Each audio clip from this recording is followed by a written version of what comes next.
Mesdames, Messieurs, bonsoir et bienvenue dans Politique à la carte, votre rendez-vous hebdomadaire d'analyse et de décryptage de l'actualité politique en République démocratique du Congo. Vous le savez, la RDC, depuis plusieurs années déjà, connaît une crise sécuritaire à l'est du pays, avec cette agression rwandaise sous couvert du M23, toutes ces guerres que connaît notamment la province du Nord Kivu.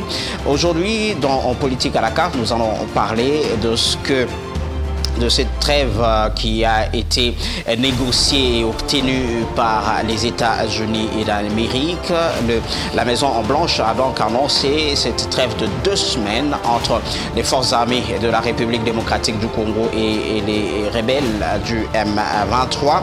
Nous allons essayer un peu de comprendre tout cela, quelle est l'implication, quel est l'apport des États-Unis et d'Amérique dans ce conflit à l'est de la République démocratique du Congo. Peut-on compter sur les USA? Qu'en est-il de l'accord du processus de Luanda pour justement la paix à l'est de la RDC? Voilà, on peut dire que la diplomatie congolaise, voilà, elle est continue où elle produit ses fruits. Nous allons essayer un peu d'analyser, de décortiquer ce fait-là à l'est de la République démocratique du Congo. Et en deuxième partie de l'émission, vous le savez, c'est depuis un temps on ne passe pas 2-3 semaines sans qu'on parle d'un détournement, sans qu'on parle d'un paiement qui ne devrait pas se faire au sein des animateurs des institutions et des grandes institutions de la République démocratique du Congo. Détournement par là, affaire, tout tourne autour de l'argent. Qu'en est-il exactement de cette situation? Peut-on dire qu'il y a impunité en République démocratique du Congo? Que doit-on comprendre par tout cela? Est-ce qu'il y a des officines qui amplifieraient des faits qui pourraient peut-être être minimes? Alors, nous allons nous poser toutes ces questions-là au cours de cette émission en Politique à la carte. Et pour ce faire, vous le savez, je reçois la majorité ainsi que l'opposition sur ce plateau. Je reçois Maître Mohamed Eyenga. Il est au cadre de Envol. Bonsoir et bienvenue dans Politique à la carte. Bonsoir Monsieur Narcisse, merci de l'invitation. Bonsoir à mon co-débatteur et bonsoir aux téléspectateurs. Voilà, juste en face de vous, je reçois Fanuel Senga. Il est au cadre de l'Union sacrée, plateforme qui gère la République démocratique du Congo. Bonsoir et bienvenue dans Politique à la carte. Bonsoir Monsieur Narcisse, bonsoir aussi à Maître Eyenga. Ce n'est pas la première fois qu'on se rencontre avec lui. Curieusement, aujourd'hui, je le vois un peu barbi. Bonsoir aussi à vous, téléspectateurs qui nous suivez en premier moment.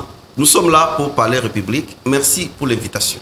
Voilà, le décor étant planté, nous commençons déjà avec ce premier sujet. Trêve de 2 semaines en République démocratique, à l'est de la RDC, entre les FARDC et le M23. Jusqu'à ce moment où nous enregistrons cette émission, toutes les parties ont fait savoir qu'ils sont d'accord à respecter cette trêve. C'est notamment le gouvernement de la République démocratique du Congo avec cette réunion stratégique qui a été présidée par le président de la République lui-même.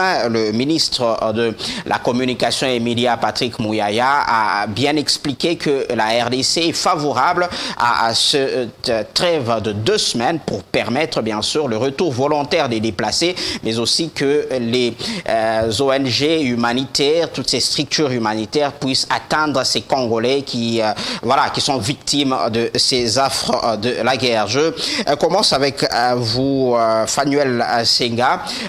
Voilà, quand vous avez suivi cette information-là, vous vous êtes dit, ça y est, c'est bon, nous commençons à voir le bout du tunnel à l'est de la RDC. Mais écoutez, lorsque j'ai suivi cette information, j'ai d'abord félicité le chef de l'État, Félix Antoine Tshisekedi Tshilombo, pour sa diplomatie, parce que ce sont les voies diplomatiques qui ont toujours été les premiers recours lorsque il y a un problème entre 2 pays. On commence par les voies diplomatiques. C'est quand ces voies-là, toutes ces voies-là seront épuisées qu'on peut envisager recourir peut-être à la force. Et le chef de l'État l'avait déjà compris. Il a essayé dans tous les sens de contacter tout le monde, même les États-Unis qui proposent aujourd'hui la trêve, ont été contactés par le chef de l'État, toujours dans la recherche de solutions à l'est de notre pays. Alors, nous, lorsque, en tant que Congolais, nous apprenons qu'on va arrêter un tout petit peu de se battre, parce qu'il va falloir que certains comprennent ce que c'est la trêve, voilà. Qu'on arrête un tout petit peu de se battre pour essayer d'assister notamment à nos frères de l'Est et de permettre à ceux qui s'étaient déplacés de revenir à leur lieu d'habitation. Je crois que tout Congolais qui aime ce pays n'a qu'à applaudir, n'a qu'à encourager cela et même demander que ça ne s'arrête pas là, parce que 2 semaines, je peux dire, de paix ou 2 semaines de joie, c'est moins que 2 jours d'angoisse.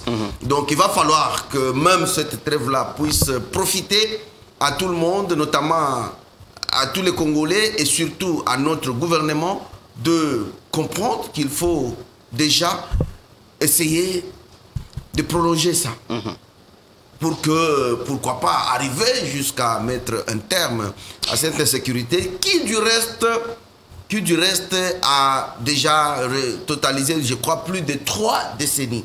Parce qu'il faudrait qu'on les souligne aussi. Vous jetez le fleur au président de la République, au gouvernement en place. Est-ce que c'est les résultats de ce gouvernement ou c'est l'implication des États-Unis qui a fait à ce que on en arrive? Parce que depuis un bon bout de temps que voilà, les autorités cherchent cette paix, mais il n'y a jamais eu de trêve, juste même une trêve. Il a fallu l'implication des États-Unis d'Amérique. Bon, écoutez, on peut dire que c'est les deux. C'est les deux. C'est en même temps le résultat du travail du gouvernement et aussi, bien sûr, les États-Unis qui s'impliquent. Parce qu'il y a ce qui a commencé et ce qui a suivi. C'est-à-dire d'abord sur le travail du gouvernement et puis l'intervention des États-Unis. Ça, c'est un. Des deux, la trêve, généralement, elle n'est pas demandée par les 2 parties. Généralement, c'est les gens qui veulent départager ces parties-là ou séparer les 2 parties qui proposent cette trêve-là. Souvent, quand vous êtes vous-même sur le ring, c'est l'arbitre qui vient vous dire arrêtez d'abord. Ce n'est pas vous-même. Ce n'est pas de vous-même que vous allez interrompre. Donc, généralement, quand il y a guerre entre 2 nations, c'est des tierces qui viennent proposer qu'il y ait une trêve, mais à condition que les 2 parties l'acceptent. Et le gouvernement congolais, avec les soucis majeurs de voir les Congolais vivre en paix, ne pouvait que être favorable par rapport à ça. Voilà pourquoi le chef de l'État lui-même a voulu convoquer rapidement cette réunion-là. Et à l'issue de la réunion, les conclusions ont été lues, vous l'avez évoqué, par le ministre des Communications. Donc le gouvernement est favorable parce qu'il en va de l'intérêt de sa population. Très bien. Maître Mohamed, vous l'avez aussi suivi. Qu'est-ce que ça vous inspire? Merci, messieurs les journalistes, de la parole nous accordée. J'ai suivi, comme tout le monde, l'initiative qui a été prise par les États-Unis, qui a abouti à la trêve telle qu'acceptée par les 2 parties. Il s'agit d'une part de la RDC et d'autre part du Rwanda. C'est vrai, derrière le Rwanda, nous avons le mouvement 23. Et on n'a pas cité le 23, on a cité le Rwanda qui a effectivement accepté d'adhérer à cette initiative. Mais d'entrée de jeu, il faut préciser que ce n'est pas une première. À ma connaissance, il y a de cela 2 ans, il y a un accord qui a été conclu entre la RDC et le Rwanda. Nous avons d'abord l'accord de Nairobi et par après l'accord de Luanda.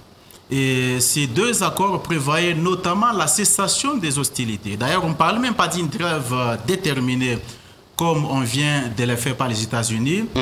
Il s'agissait premièrement de la cessation des hostilités, deuxièmement du cantonnement du mouvement 1-23 dans une zone toujours à l'est de la République démocratique du Congo. Mais vous allez vous rappeler que ces accords n'ont jamais été exécutés par l'autre partie. C'est vrai que ces régimes l'avaient exécuté. Ils se disaient, ils se sont toujours dit qu'ils sont des légalistes qui ne peuvent aucunement violer les différents accords qu'ils signent. Mais en face d'eux, il y a justement les Rwandais qui s'est toujours interdit de pouvoir exécuter ces accords. Comme je l'ai dit, ce n'est pas une première. Nous avons tous suivi effectivement cette initiative. Il y a les deux partis qui ont accepté d'y adhérer. Une chose est de prendre l'initiative et de déclarer que nous allons exécuter cela. Il s'agit bien entendu du Rwanda et de la RDC. Et une autre est de l'exécuter comme il se doit.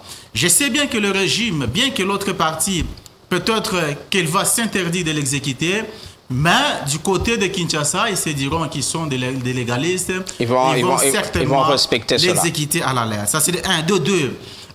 Je suis en train de réfléchir à haute voix, de me poser la question de savoir est-ce que ce n'est pas un arbre qui cache la forêt?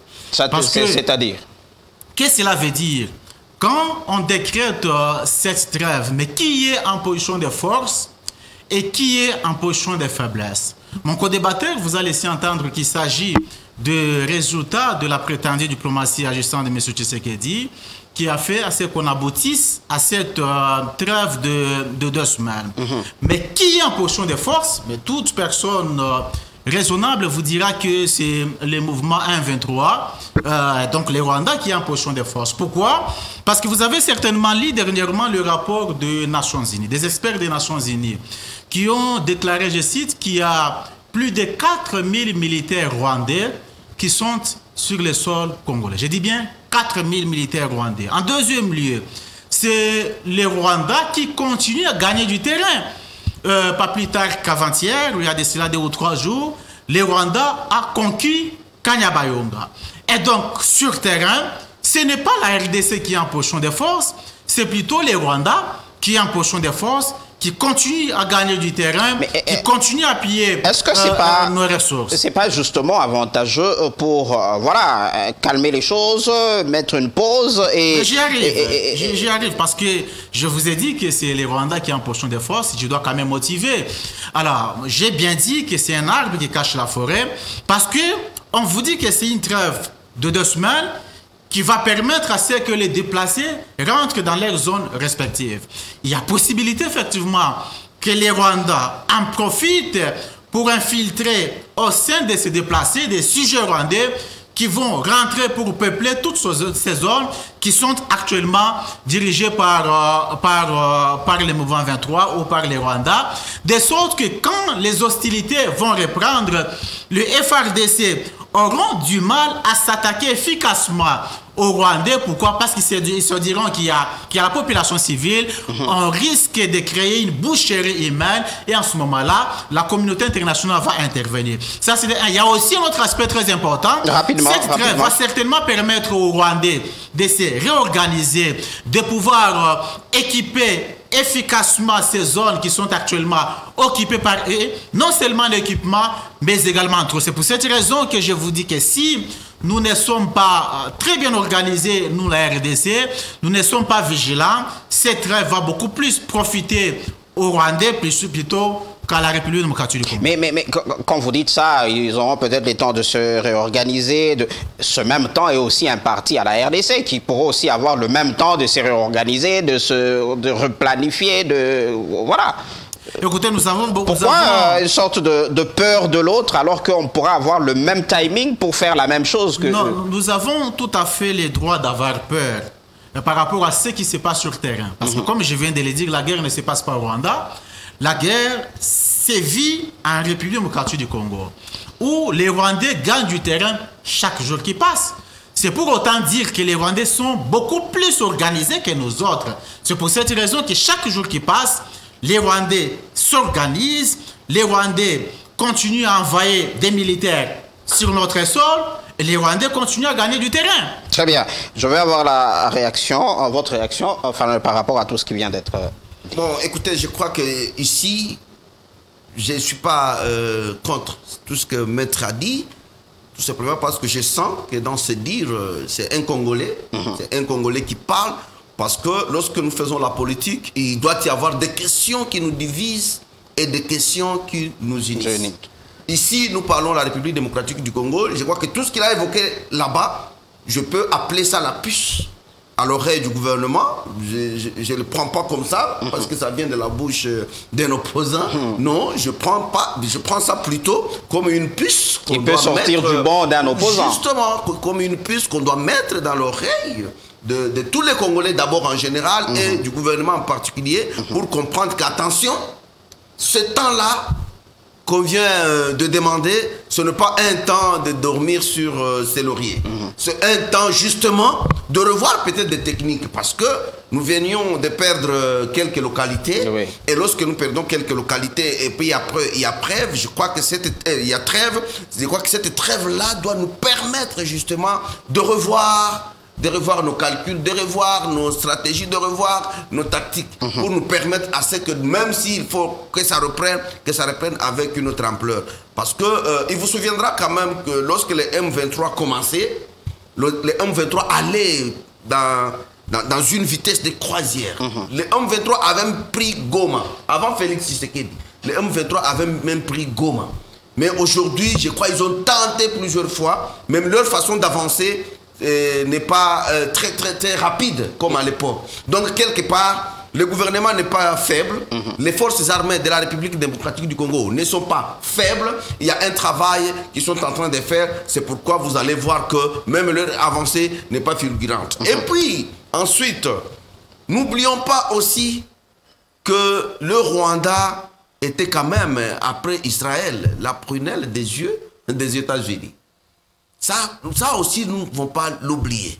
Mais si aujourd'hui, les États-Unis s'érigent en arbitre pour essayer de calmer un tout petit peu le jeu des deux parties, écoutez, ça nous encourage. Nous ne pouvons pas négliger cet aspect diplomatique de son excellent Félix-Antoine Tshisekedi Tshilombo. Il vous souviendra aussi pas plus tard qu'il y a, je crois, 2 ou 3 jours, que l'Union européenne a supprimé la dette militaire qu'elle octroyait au Rwanda, de 20 millions de dollars. Donc, il y a quelque chose qui s'est fait sur le plan diplomatique qui a l'air quand même quelque part. Parce que nous savons que même derrière le Rwanda, le Rwanda à lui seul ne peut pas tenir la dragée haute à la République démocratique du Congo. Nous savons qui est derrière le Rwanda. Par rapport à cette implication des États-Unis d'Amérique, aujourd'hui, il y a ce processus de Luanda. On a vu récemment un tout petit peu Joao Lourenço, le président angolais, se réveiller, dire, bon voilà, nous allons nous impliquer avec le gouvernement. Mais voilà. Sur le terrain, il faut parler des résultats. On voit les résultats des États-Unis d'Amérique. Alors, que faut-il faire? Faut-il capitaliser avec les États-Unis d'Amérique? Ou voilà, il faut aussi poursuivre avec Luanda et tout, bon, qu'on essaie de suivre depuis tous ces temps. Je crois qu'aucune option des deux n'annule l'autre. Aucune option n'annule l'autre. Les États-Unis interviennent pour demander la trêve afin de permettre l'assistance aux populations qui fuient cette guerre-là. Et au niveau de Luanda, c'est mettre maintenant les deux parties ensemble pour qu'on essaie de trouver une solution durable. Mais seulement, il y a ce que mon co-débatteur a évoqué, c'est l'hypocrisie du Rwanda. L'hypocrisie du Rwanda. Quand vous avez quelqu'un dans votre maison qui vient vous piller, il profite de quelque chose de votre maison, il ne voudra pas en sortir librement. Il faut seulement une contrainte, une force de mesures coercitives. Et ça, la République démocratique du Congo le sait. Ça, la République démocratique du Congo le sait. Et nous, le gouvernement y travaille sans relâche.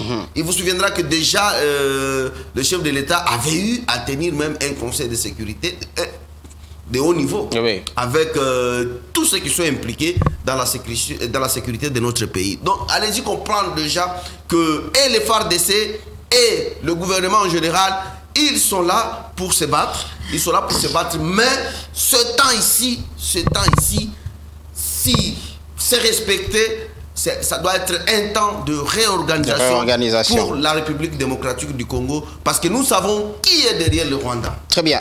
Une question à vous tous. On va commencer avec vous, Maître Mohamed. Est-ce qu'aujourd'hui, on peut dire que, voilà, si on se projette un tout petit peu loin, on se dit en diplomatie, il n'y a rien pour rien, ce sont les intérêts qui priment surtout. Ce n'est pas gratuitement, ou c'est pas parce que la RDC est très beau que les États-Unis d'Amérique s'impliquent de cette manière-là. Est-ce que vous pensez que la RDC pourrait aussi bénéficier sur le plan international de cette guéguerre entre les États-Unis d'Amérique et la Russie? Parce que d'aucuns ici, on a vu même une certaine opinion congolaise qui se dirait mieux vaut faire allégeance à la Russie parce qu'on en a assez un peu marre avec les Occidentaux et tout. Est-ce que il peut y avoir des contreparties de cette implication américaine dans le conflit sur la République démocratique du Congo?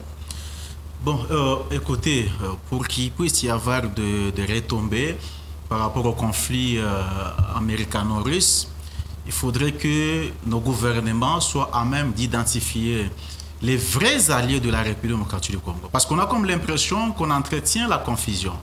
Vous êtes sans ignorer que les chefs de l'État sillonnaient le monde entier et les chefs de l'État toujours considérés les Américains et en général les Occidentaux comme étant des alliés stratégiques et fiables de la RDC par rapport au conflit qui nous oppose au Rwanda. Je pense que c'est une fausse route, c'est une mauvaise perception de la chose. Il faut se méfier des Américains? Il faut se méfier. C'est pour cette raison que je parle de la confusion qui est volontairement entretenue par les tenants de ces régimes qui considèrent les Américains comme étant nos alliés. Face au Rwanda, les Américains ne peuvent aucunement être considérés comme étant nos alliés. Il faut se le dire parce que pour tous ceux-là qui le savent, les Américains, non, les Rwandais, c'est l'Israël en Afrique pour les Américains.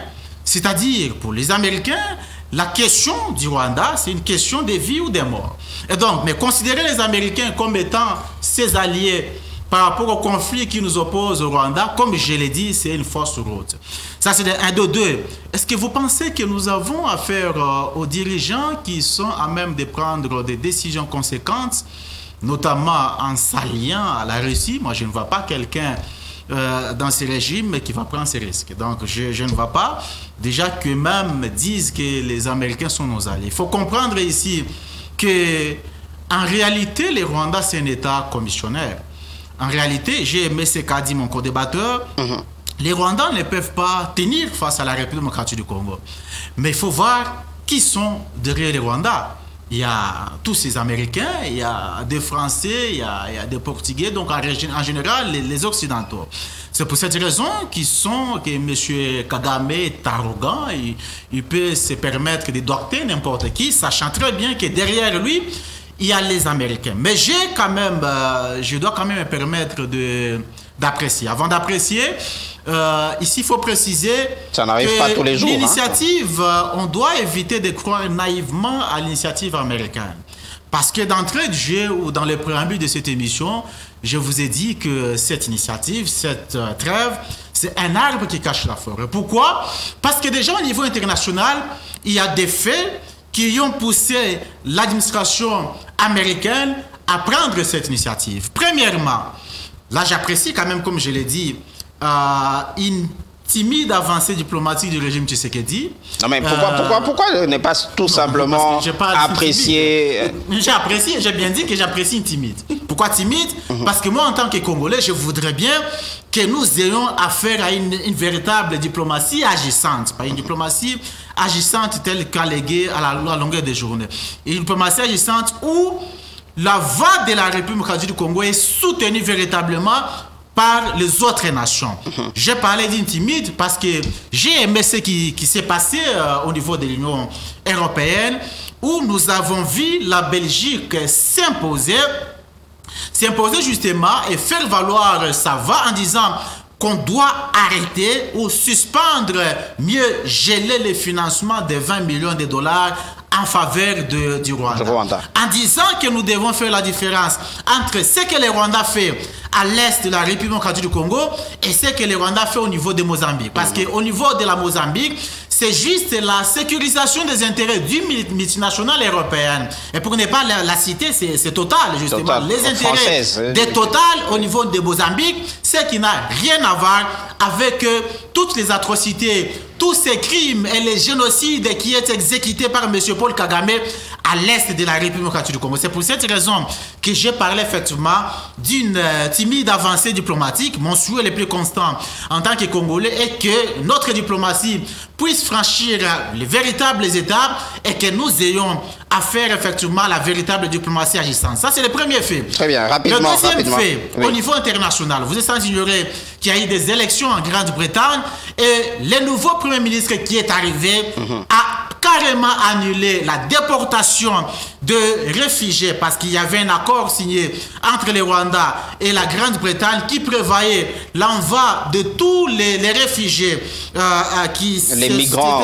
des migrants justement au Rwanda. Mais la réalité est telle que ces gens qui devaient être envoyés au Rwanda avaient pour ultime destination l'Est de la République démocratique du Congo pour permettre justement la balkanisation. Et l'actuel Premier ministre qui est arrivé a annulé sans réserve cet accord signé avec l'État criminel dirigé par le génocidaire M. Paul Kagame. Et le troisième fait au niveau international, vous êtes sans ignorer qu'au niveau des États-Unis, les sondages sont plus en faveur de M. Trump. Et donc, les démocrates sont conscients du fait que si dans les cas où les sondages continuent comme tel, à ce moment-là, ils vont perdre les élections. Et dès que Trump rentre au niveau de la Maison-Blanche, il y a possibilité, parce que s'il faut préciser que le plus grand parrain de M. Paul Kagame, ce sont les démocrates. Et étant conscient du fait qu'ils vont certainement perdre les élections, c'est pour cette raison que l'administration américaine essaie d'aménager les choses, non pas en faveur de la République démocratique du Congo. Il faut le préciser. C'est en faveur des criminels Paul Kagame. Il est en train de voir dans quelle mesure ils doivent forcer la main des dirigeants congolais pour trouver un accord, mais qui ne sera pas certainement en faveur de la RDC. C'est pour cette raison que pour nous autres, il faudrait qu'on puisse investir efficacement dans nos FRDC pour obtenir la paix, non pas en négociant en défaveur de notre pays. C'est bien compris. Selon vous, au regard de tout ce qui a été développé, je reviens à ma question. Que gagnent les États-Unis d'Amérique? Ce n'est pas par humanisme, ce ne sont pas des humanitaires quand même. Bon, écoutez, les États-Unis d'Amérique sont des capitalistes. Ils descendent seulement là où il y a leurs intérêts. Mais hélas, ils sont encore les grands humanistes du monde parce que quand même, à travers le pays, partout où les besoins humanitaires se manifestent, les États-Unis sont présents. Je voudrais d'abord corriger un tout petit peu ce que mon co-débatteur a dit par rapport à la diplomatie. Il parle de la confusion qu'entretient le gouvernement. Oui, on ne sait pas trop, on est allié à qui, voilà, tantôt on est en Chine, tantôt on est en Occident. Écoutez, la République démocratique du Congo a déjà compris l'origine de cette guerre de l'Est. Et la République démocratique du Congo est dans le concert des nations. Elle peut se choisir qui elle veut comme allié. Mais néanmoins, diplomatiquement parlant, la République démocratique du Congo a besoin de tout le monde. Pas seulement de la Russie, pas seulement des États-Unis. Pour le cas échéant, le cas de la guerre à l'Est, la RDC a besoin de tout celui qui peut l'aider à ce que l'Est recouvre la paix. C'est du moins ça qu'on peut dire. Donc, ne dit-on pas qu'il faut être chaud ou froid, les tièdes seront vomis? Je ne pense pas que ça soit ça, parce qu'il vous souviendra que même les États-Unis, lorsqu'ils devraient attaquer l'Irak, ils ont cherché des alliés. Et les alliés, c'était presque le monde entier, à part ceux qui désistaient eux-mêmes. Vous voyez, à part ceux qui désistaient eux-mêmes, comme la Corée du Nord, notamment la Chine aussi. Oui, mais les États-Unis avaient besoin d'abord de tout le monde. Imaginez, c'est la plus grande puissance militaire au monde qui avait cherché des alliés. Alors, est-ce qu'on n'est pas... nous, la RDC, nous avons besoin de tout le monde, mais à condition que nous ayons un allié qui va nous aider à recouvrer la paix à l'est de notre pays. Est-ce qu'on n'est pas en train de s'aliéner davantage avec les grandes puissances telles que les États-Unis? On dit, bon, nous allons vous aider de toutes les façons et tout, mais en contrepartie, voilà, vous devenez nos fidèles voilà, alliés, nos fidèles suiveurs. Bon, écoutez, nous sommes dans une situation délicate, une situation très, très compliquée, au point que nous nous sommes un pays souverain, c'est vrai, mais nous avons toujours besoin des autres. Nous avons toujours besoin des autres et surtout des grandes puissances. Parce qu'aujourd'hui, si les Rwandais nous attaquent, parce que nous savons que derrière les Rwandais, il y a des grandes puissances. Et nous, si nous voulons nous mesurer à ces grandes puissances-là, nous devons chercher d'autres grandes puissances. Maintenant, aujourd'hui, l'Union européenne est en train de faire un tout petit peu volte-face par rapport à son soutien au Rwanda. Nous espérons que ce n'est pas hypocrite, parce qu'ils sont aussi champions en ça. Il ne faudrait pas qu'ils viennent nous endormir. Ils nous viennent nous endormir. Même les États-Unis, nous voulons qu'ils jouent le vrai rôle d'arbitre pour que la RDC puisse recouvrir. Pour aller mais un nous peu ne devons pas dormir sur nos lauriers. Pour aller un peu dans le sens où on vous a apprécié timidement, donc vous, le pouvoir, est-ce que là, on peut dire qu'aujourd'hui, bon voilà, ce sont les résultats de ce que le président de la République disait et tout haut.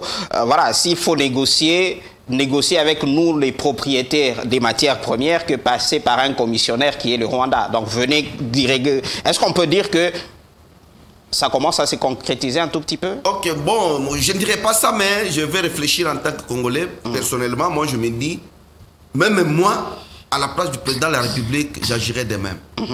S'il faut même vendre toute notre richesse de l'Est à moins cher pour que nos frères de l'Est recouvrent la paix, moi, à sa place, je le ferai. Très bien. Nous allons évoluer avec le deuxième sujet. Vous aurez, si vous voulez, le temps de revenir sur ce qui vient d'être dit, mais nous évoluons quand même avec cette multiplicité. Vous savez quand même, vous suivez l'actualité, vous suivez les réseaux sociaux. Voilà, il n'y a pas 2-3 semaines qui passent sans pour qu'il y ait un scandale financier quelque part. Dernièrement, on n'en est même pas encore sorti. On parlait de forage, de ceci. Aujourd'hui, quand vous lisez, c'est l'IGF qui est épinglé à tort ou à raison. On ne sait pas, voilà, il y a des paiements qui seraient peut-être indus au niveau du Sénat. En fait, il y a plein de scandales autour de l'argent, autour de finances en République démocratique du Congo depuis un temps. C'est dû à quoi? Est-ce qu'il y a impunité dans le pays? Je commence avec vous. Merci. Je ne pense pas qu'il y ait impunité, mais néanmoins, je voudrais qu'on comprenne une chose. Ça paraît être fulgurant à cette période, les détournements des deniers publics. Ça paraît être fulgurant parce qu'aujourd'hui, je crois que c'est tout le monde qui en parle. Et est-ce que ce n'est pas parce que le chef de l'État ou le régime actuel a décidé de mettre tout à nu? Ce n'est plus occulte. C'est-à-dire, tout est suivi et tout peut arriver comme information à tout le monde. Et ce qui fait qu'on a quand même le monde détail. Vous avez telle situation, donne ça, telle situation, donne cela. Alors, la justice doit faire son travail. Et doit apprendre à faire son travail. Pourquoi? Parce qu'aujourd'hui, les gens ne sont plus cachés. Lorsque vous détournez, on le découvre, on vous met sur la place publique, la justice doit s'en saisir. Nous avons eu un opposant à la tête de la justice de notre pays, à la personne de Constant Mutamba. C'est vraiment un opposant? Moi je sais qu'il est opposant parce que plusieurs fois il s'est attaqué au régime, plusieurs fois. Et aujourd'hui, c'est lui qui a la charge de diriger maintenant notre justice. Et je crois que c'est le choix de la raison, et c'est avec raison qu'on lui a donné cette fonction-là pour quand même qu'il nous montre de quoi il est capable, surtout par rapport à ces détournements. Et nous attendons. Nous attendons. Aujourd'hui, ce n'est plus à cacher. Très bien. Les gens, à l'époque, ils pouvaient détourner et ça passait inaperçu. Maintenant, c'est le fait de rendre public. Avec la façon de travailler du régime en place, vous détournez, on le découvre. Et maintenant, la justice doit s'en saisir. Voilà pourquoi le chef de l'État a toujours ce souci-là de voir la justice s'améliorer. Le temps de donner la parole à Maître Mohamed. Voilà, vous avez maintenant la latitude de récupérer le temps de parole qui a été utilisé de l'autre côté. Alors, moi je pose tout simplement cette question. Est-ce que voilà, c'est devenu un peu trop. Est-ce qu'il n'y a pas des officines occultes concoctées par l'opposition notamment pour essayer un peu d'amplifier des choses qui en fait sont minimes et isolées? Merci. Je voudrais d'abord dissiper les malentendus. Parce que mon co-débatteur vous a dit que la RDC, c'est un État souverain, ce qui est tout à fait vrai, et que la RDC peut signer des alliances ou s'allier avec toutes les nations du monde. Je voudrais ici préciser qu'un État sérieux ne peut pas avoir des alliés partout. Parce que c'est une question qui est tellement pertinente qu'il y a des blocs dans ce monde. Et quand vous êtes un État qui a une politique diplomatique basée sur le tâtonnement, comme nous en avons l'habitude, en ce moment-là, personne ne vous fait confiance. Parce que vous êtes à gauche, vous êtes à droite, et finalement, qui vous fera confiance? C'est pour cette raison que vous allez comprendre que dans votre diplomatie de tâtonnement, dans votre politique sécurité de tâtonnement, qui vous a permis de s'allier même avec nos ennemis. Vous allez vous rappeler que les chefs de l'État ne s'étaient pas interdits d'annoncer officiellement que les criminels Kagame, mieux les génocidaires Kagame, était son allié stratégique et fiable. Mais ça, c'est du passé, vous n'allez pas ressasser le passé.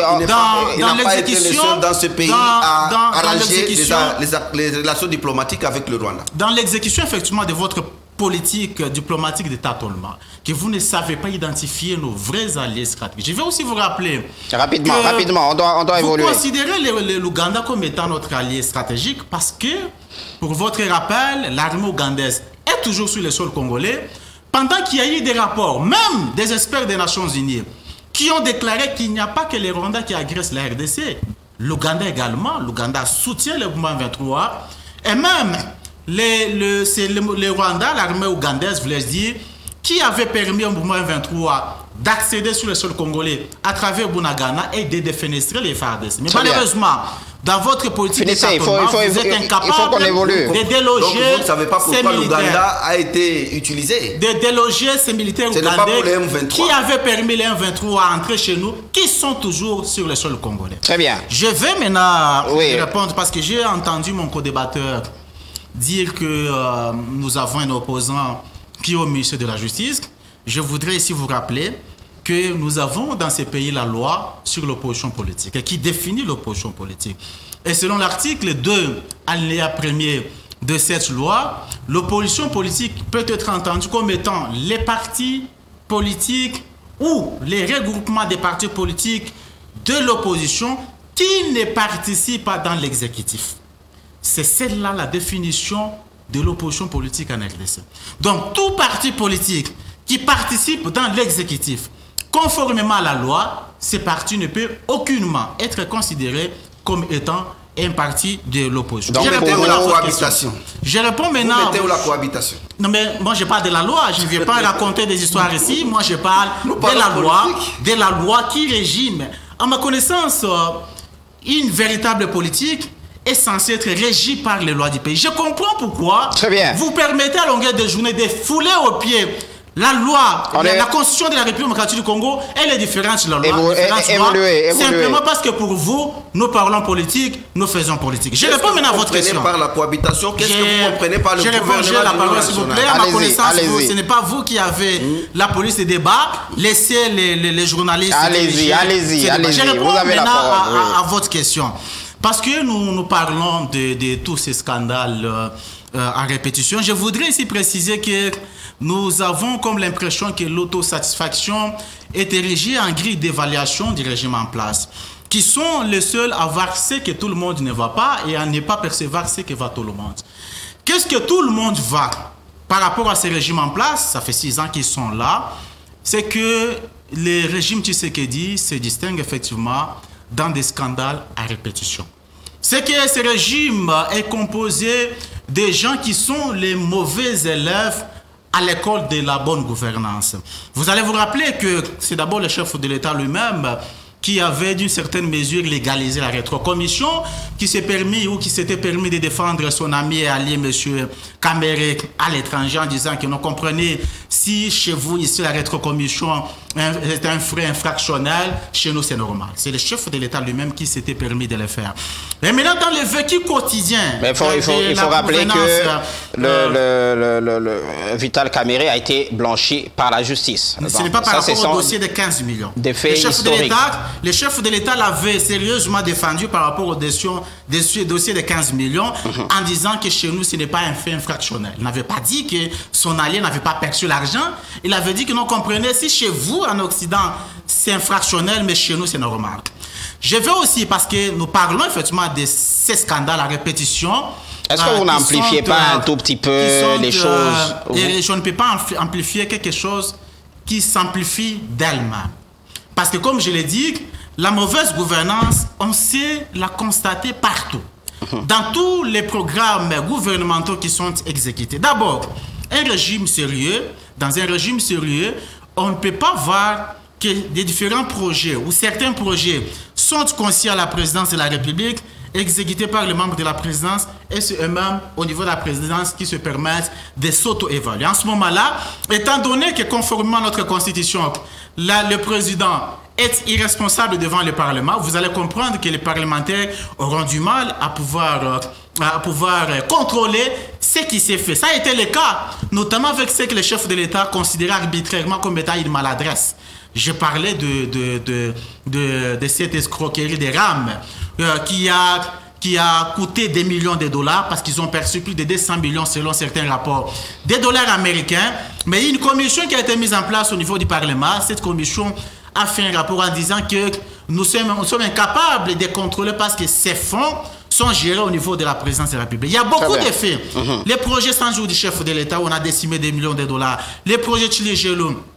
Les projets lutte contre la pauvreté, ainsi que d'autres projets qui sont la solution pour en finir avec la solution, il faudrait qu'on arrête parce qu'il y a quand même un gouvernement parallèle. Il faudrait que les tenants de ces régimes comprennent que la présidence de la République n'est pas censée monter des projets et les exécuter.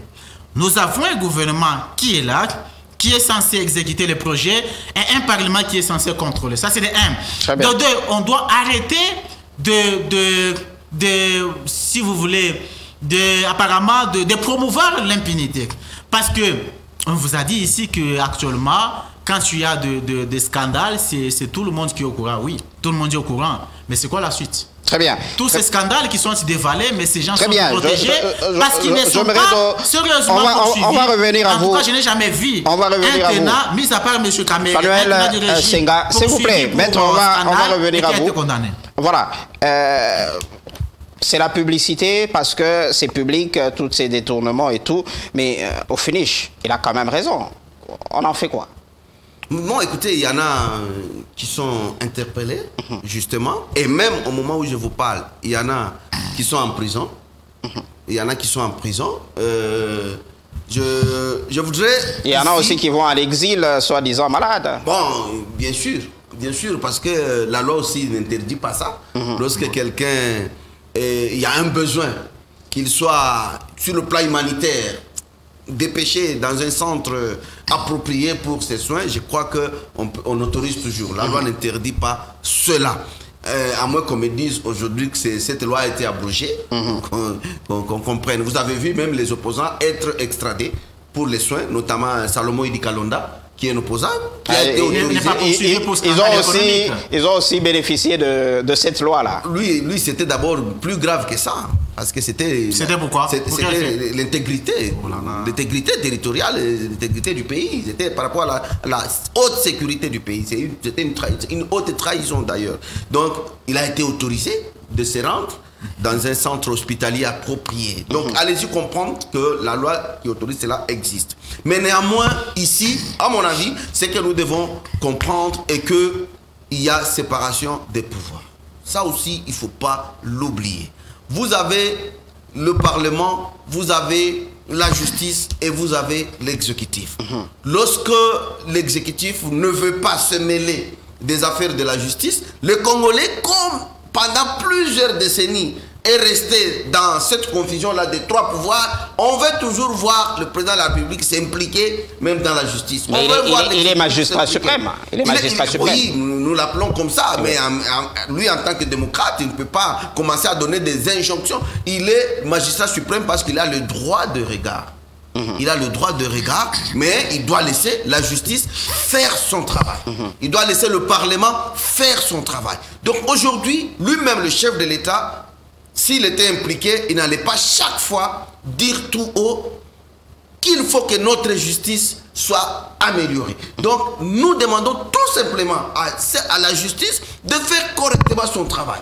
Tout simplement, d'aider le chef de l'État. Parce qu'aujourd'hui, le système facilite à la justice d'identifier le suspect. Jusqu'ici, on ne peut pas parler des coupables. Tout à fait. Voilà. Donc, jusqu'aujourd'hui, le système de gestion du régime en place facilite à la justice d'identifier le suspect. Je crois que la justice ne doit pas hésiter à se saisir de tous ces cas-là.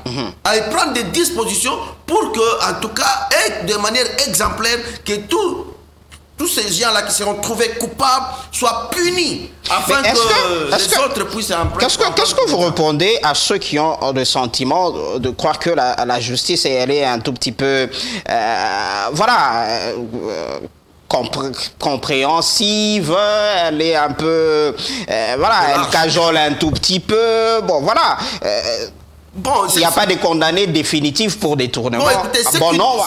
En grande quantité. Oui, bon, ceux qui disent que la justice est un tout petit peu très large ou même trop large, je crois que si la justice nous entend, elle doit prendre en considération ce que les gens disent pour rectifier le tir, si c'est le cas. Parce que nous ne pouvons pas aussi juger comme ça. Alors, nous, ce que nous voulons, c'est que lorsque quelqu'un est cité, qu'il y ait un procès équitable et s'il est reconnu coupable, qu'il soit sanctionné selon la loi. Mais il ne faudrait pas aussi que les Congolais se disent tout celui qui est cité dans une affaire d'office, il est coupable. Non, il peut aussi être blanchi. Il ne s'agit pas seulement d'arrêter même les innocents. Non, quelqu'un peut être soupçonné, quelqu'un peut être suspecté, mais si après un procès, on trouve qu'il est innocent, je crois qu'on peut le laisser libre. Mais tout celui qu'on va trouver coupable, il doit purger, il doit être sanctionné. Aujourd'hui, vous, justice, vous avez cette facilité d'identifier les détourneurs. Saisissez-vous de tous ces cas parce que la justice s'est saisie de tous les cas et à tous les niveaux et dans n'importe quelle circonstance. Très bien. Donc même au deuil, la justice peut se saisir quand il y a une infraction. Il faut dire que le ministre de la Justice a du pain sur la planche pour essayer un peu de renverser la tendance. Alors, on est en tout cas pratiquement vers la fin. On va faire le tout dernier tour de table. Maître Mohamed, vous avez la latitude de réagir, mais aussi de donner votre conclusion par rapport à l'émission. Oui, écoutez, j'ai entendu mon co-débatteur dire qu'apparemment, il est en train de charger la justice en disant que c'est la justice qui ne fait rien. Un peu comme ce qu'a dit dernièrement le chef de l'État, que la justice est malade. Mais n'oubliez pas aussi que c'est le chef de l'État qui est le magistrat suprême et qui est le garant du bon fonctionnement des institutions. Et quand lui-même constate que l'une des institutions est malade, on se demande qui ne joue pas correctement son rôle. Parce que c'est lui qui est censé être le garant du bon fonctionnement des institutions. Donc, il faudrait que les régimes arrêtent un peu de trouver des boucs émissaires partout. Parce que pour les régimes, tu sais qu'elle dit, le mal est ailleurs. C'est elle qui bloque, c'est elle qui ne fait pas, c'est elle. Tous les diables sont ailleurs et les saints sont dans ce régime, ce qui n'est pas le cas. Il faut préciser que, conformément à la loi, la justice ne pouvait pas se saisir de ces dossiers et poursuivre directement les cas de monsieur le lampadaire qui avait, je ne sais comment encore son nom, Nicolas Kazadi. Donc, il est député national. Il est député national. La justice ne pouvait pas se saisir d'office de son cas. C'est pour cette raison que la justice a saisi l'autorité compétente en la matière, qui est le bureau de l'Assemblée nationale. Et comme c'était en pleine session parlementaire, la loi voudrait à ce que la plénière autorise le ministère public à pouvoir poursuivre l'incriminé. Malheureusement, ça n'a pas été le cas. On l'a juste autorisé à l'auditionner, mais pas à le poursuivre. Donc, il y a un sérieux problème de volonté politique. Ça, c'est une question de volonté politique. Où vous avez des gens qui sont dans un syndicat et qui ne veulent pas se livrer. C'est un véritable syndicat. Il vous a dit ici qu'il y a des gens qui seraient en prison. Quels sont ces gens-là qui sont en prison? Les tenants du régime qui ont été... qui sont, si vous voulez, dont on a dénoncé, si vous voulez, par la clameur publique, soupçonnés pour détournement et qui sont en prison. Lesquels? Personne. En commençant par Eteni Longondo, qui est l'ancien ministre de la Santé, qui à l'époque était accusé pour avoir détourné l'argent de Covid, mais qui a été libéré de façon miraculeuse en disant qu'il avait restitué l'argent. Même s'il avait réellement restitué l'argent, mais est-ce que cela avait pour effet d'éteindre l'action publique? Il n'y a aucune loi qui dispose ainsi que d'autres tenants. Donc, pour vous dire que tous les tenants de ces régimes qui ont été accusés d'une façon ou d'une autre pour malversation financière, ils ont été bénéficiaires du régime, donc du syndicat, de leur syndicat, mis en place par les régimes en place pour sécuriser les gens qui se distinguent dans des malversations financières. Et du point, par rapport à la première thématique, mon souhait le plus constant est que les régimes en place mettent, si vous voulez, en place une véritable politique diplomatique, une véritable diplomatie agissante qui va faire de telle sorte que la voix de la RDC soit soutenue par beaucoup d'États et que nous puissions effectivement gagner cette guerre. Merci. Fanuel Nsenga, votre réplique et votre conclusion. Merci beaucoup. Le Parlement joue son rôle. Le Parlement a le droit d'analyser une question lorsqu'il s'agit d'interpellation de l'un de ses membres. Et le Parlement peut décider de la manière dont il va comprendre. On peut le dire dans ce sens-là. Lorsque le Parlement a eu à livrer plusieurs députés, des opposants, toujours dans ce régime, pas seulement des opposants, pas seulement des opposants, et ils ont été livrés à la justice. Et je vous rappelle que Jean-Marc Aboun a été livré avant qu'il ne soit opposant. Parce qu'il avait critiqué le régime. Allez-y, concluez. Alors, donc, nous devons seulement comprendre que le Parlement fait son travail. Nous demandons seulement à la justice de faire le sien. Et lorsque nous revenons à la première thématique, nous, République démocratique du Congo, nous encourageons les États-Unis à solliciter, à initier, pour avoir, et nous lui remercions pour avoir initié cette trêve-là, mais néanmoins, nous ne devons pas dormir sur les lauriers. C'est peut-être un temps que nous devons capitaliser pour réorganiser les choses et voir comment reconquérir.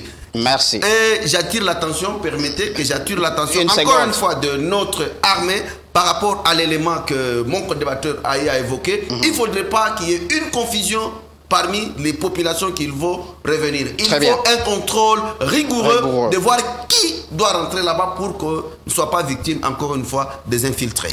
Voilà, madame, monsieur, fidèles de Malaika Télévision, nous sommes pratiquement à la fin de ce politique à la carte de ce soir. Je rappelle que je recevais Fanuel Nsenga, qui est au cadre de l'Union sacrée. Merci d'être passé dans politique à la carte. Merci beaucoup pour l'invitation. Et en face de vous, Maître Mohamed Eyenga, qui, lui, est déjà habitué de politique à la carte. Merci encore une fois d'être passé. Merci de nous avoir associés à ce débat républicain. Merci à mon co-débatteur. Merci à la population congolaise. Comme on ne cesse de le dire, tout ce que les politiques devront faire devrait bénéficier aux Congolais lambda. Le Congolais devrait être fier d'être Congolais, de vivre dans ce territoire riche en minerais, riche en tout ce qui peut exister pour le bien-être de cette population. C'est là même que sera l'essence sens de la politique, que l'on soit de la majorité ou de l'opposition, comme pour dire, tout doit tourner autour du bien-être de la population congolaise. Voilà, madame, messieurs, je vous fixe rendez-vous la semaine prochaine pour d'autres actualités, d'autres décryptages de l'actualité politique en République démocratique du Congo. Au revoir.